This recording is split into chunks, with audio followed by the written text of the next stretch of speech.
team title. Introduced first, though, is Tom Schilling of Muskego. His record 30-3. He's a senior, 18 years old. And he will face John Galarnyk of River Valley, 30 victories and 2 losses, a 17-year-old senior. And as I said before, the team title right now, DC Everest with 81 points, River Valley with 75. River Valley needs a victory in this weight class if they are going to overtake DC Everest for the team championship.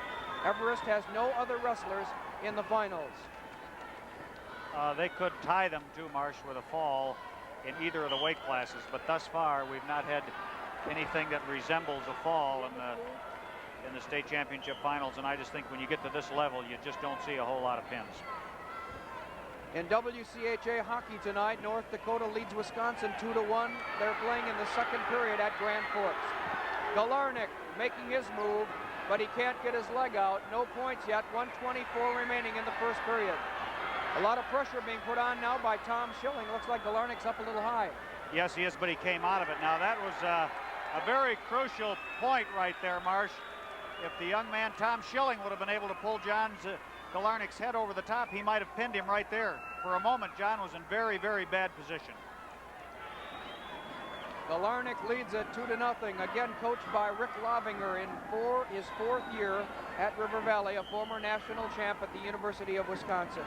The coach at Muskego, Don Dietz. Back to the mat. He's very, very good on his feet.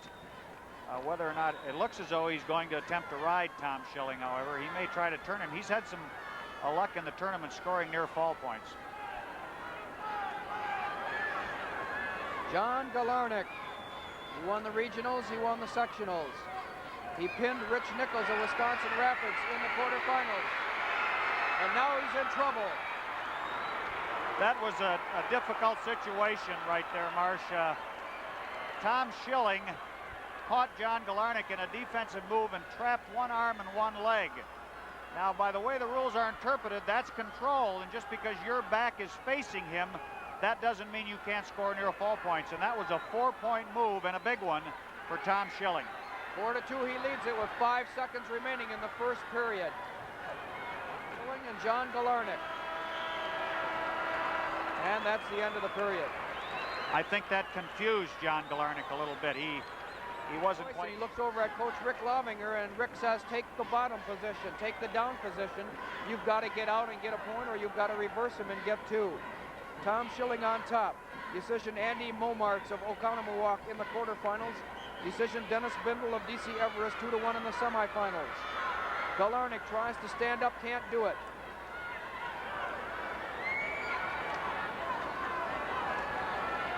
Marsh, I don't think he's been able to shake that defensive move off completely yet. I think that caught him a little bit by surprise. That was unusual. He took him right to his back from his feet. And they're off the mat.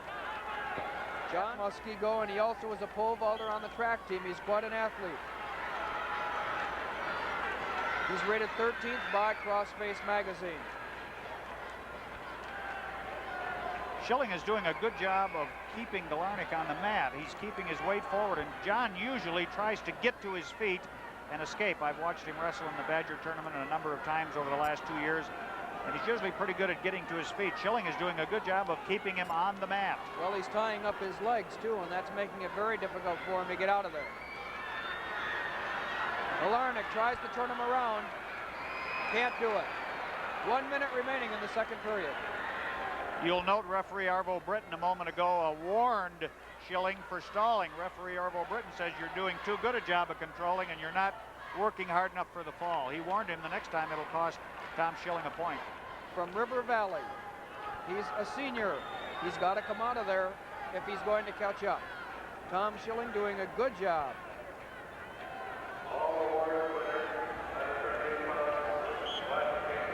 Schilling has 2 brothers, Bob and Jim, and 4 sisters, and they're all big wrestling fans, and they're here tonight. 40 seconds remaining in the second period. Tom Schilling of Muskego. Galarnyk gets a leg in.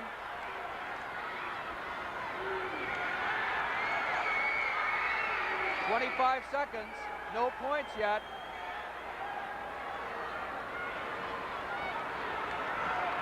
John Galarnyk is not wrestling his normal match, Marsh. He's trying things that I've not seen him use that often. Well, there's only 11 seconds left now. He's going to have to use something that he knows well. Strong young man.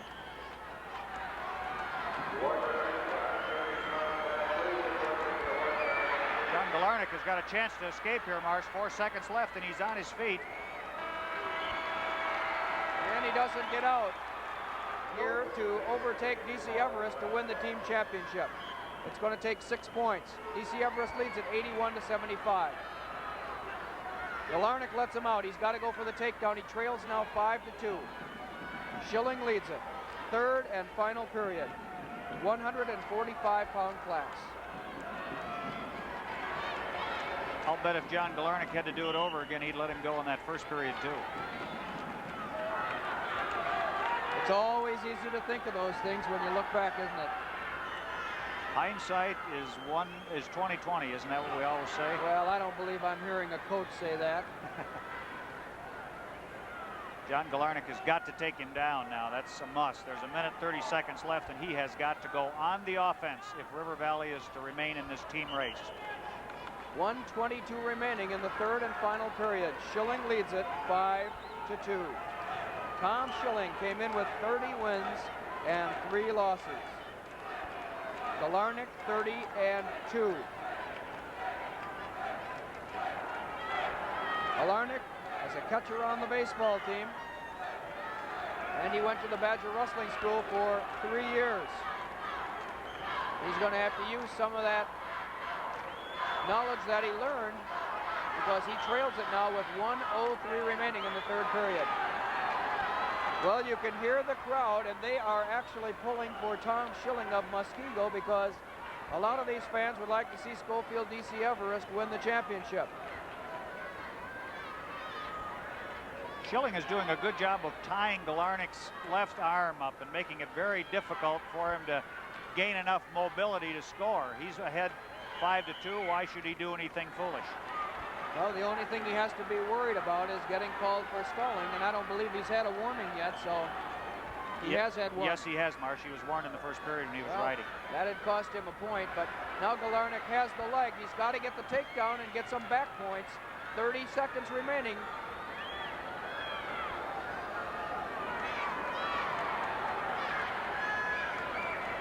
Schilling leads Galarnyk 5-2, and they're off the mat. 23 seconds left in the match. 23 seconds remaining. John Galarnyk of River Valley, Tom Schilling of Muskego. There's the takedown. He's got 17. He ought to let him go again right away, Marsh. He ought to let him go again right away. 10 seconds remaining. He's got to turn him. He has the cradle locked with 5 seconds to go, Marsh. If he can turn him, he'll win it. He turned him. No does points. referee Arvo Britton give it? No, he does not. No points. And Tom Schilling of Muskego wins it 5-4. Oh, how close John Galarnyk came to winning that match. He had the cradle in, he rolled him over, and time had run out. And the referee said no points. Tom Schilling, the champion at 145 pounds. They may have, the shoulder may have been off the mat too, Marsh. I have a feeling that our... Keith Gay was the 5th place finisher in the 145-pound class. He's from Janesville, Parker. Greg Rank won 4th from Bonduel. Dennis Bindle of DC Everest finished in 3rd place. John Galarnyk of River Valley in the left of your screen, 2nd place. And the winner, Tom Schilling of Muskego. He's the champion in 1970.